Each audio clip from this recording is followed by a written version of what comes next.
Welcome to PhotoBite. I'm Mike, and today we've got the Canon EOS 250D.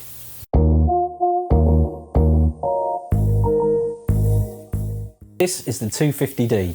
It's Canon's smallest, lightest, most compact entry-level DSLR.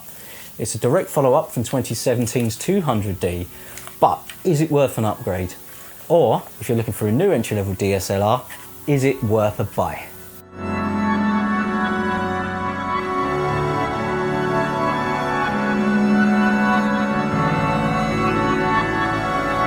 This camera absolutely is light and small. The marketing is right, but to me it also feels plasticky. When walking around outside, I always felt like I could snap bits off of it by accident. You can have a light camera that also feels solid, but I don't think this is it. I'll be honest, the first time I picked it up, I nearly threw it through the ceiling. It really is that light. Although it is plasticky, this doesn't make it a bad camera to use. The kit we're testing is the EFS 18-55 IS STM bundle. Everything felt nicely balanced when framing shots, or in my case, balancing on rocks trying not to fall in the water. The beauty in this lightness is that it can be thrown in your bag and forgotten about until the moment you want it.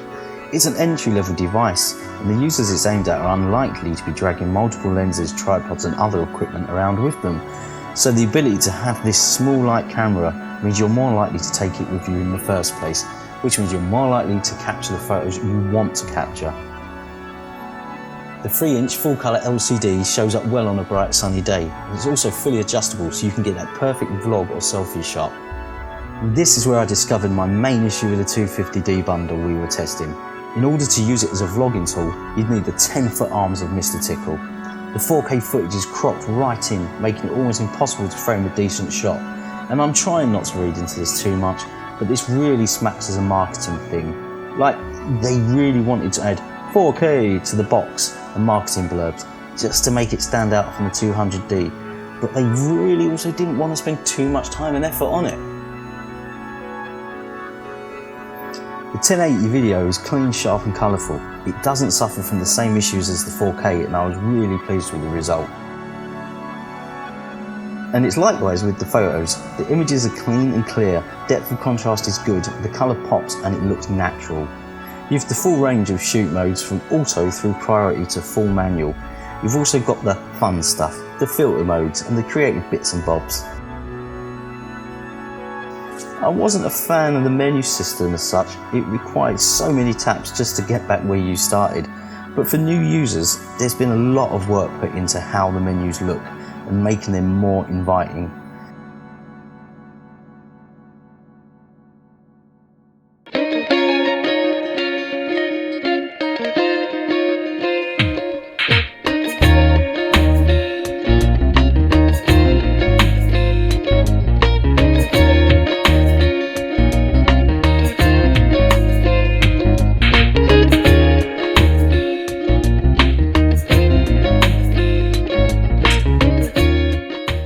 I keep saying this is aimed at an entry-level market, but I'm personally not really sure who this camera is aimed at.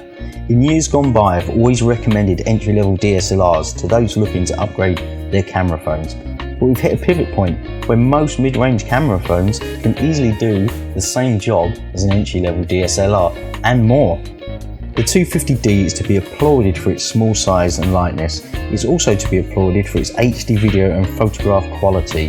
If you're looking for these, plus an optical viewfinder, something that is sorely lacking from smartphones, then this is a pretty decent little package.